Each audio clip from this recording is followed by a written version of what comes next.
Bonjour à toutes et à tous, c'est Arca. Aujourd'hui, nous nous retrouvons dans la 12e partie du cours sur la théorie de la mesure. Donc aujourd'hui, nous allons nous intéresser à la mesure diffuse. Rentrons alors dans le vif du sujet. Donc soit E rond de mu un espace mesuré avec E non vide.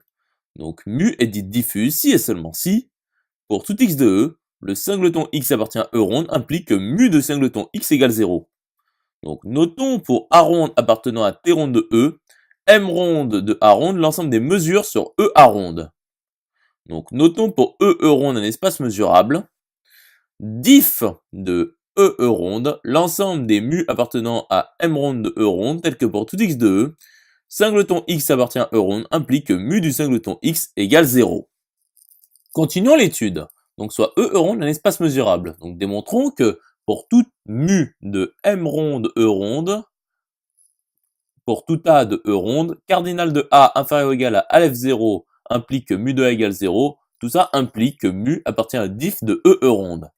Donc soit mu appartenant à M ronde E ronde, tel que pour tout A de E ronde, cardinal de A inférieur ou égal à Aleph 0 implique que mu de A égale 0 quelconque.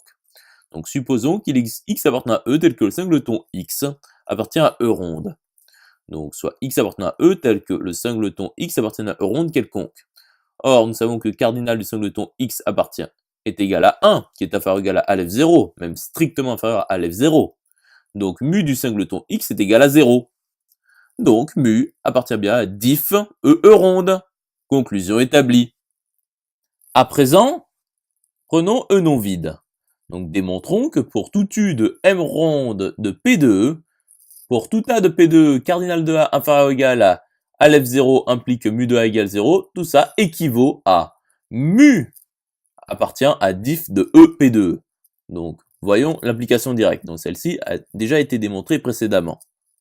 Donc voyons alors l'implication réciproque. Donc soit mu appartenant à diff E P de E. Donc soit A appartenant à P de E tel que cardinal de A est inférieur ou égal à Aleph 0 quelconque. Donc il existe xn pour n appartenant à grand N appartenant à A puissance grand N tel que pour tout A de A, il existe n appartenant à grand N tel que A égale xn. Donc A est égal à l'union pour n appartenant à grand N des singletons xn. Et pour tout n de n, mu du singleton xn égale 0. Donc mu de l'union pour n appartenant à grand N pour n appartenant à n des singletons xn égale 0. C'est-à-dire mu de A égale 0. Conclusion établie. J'espère que cette vidéo vous aura plu et vous sera utile. Nous nous retrouvons dans la 13e partie.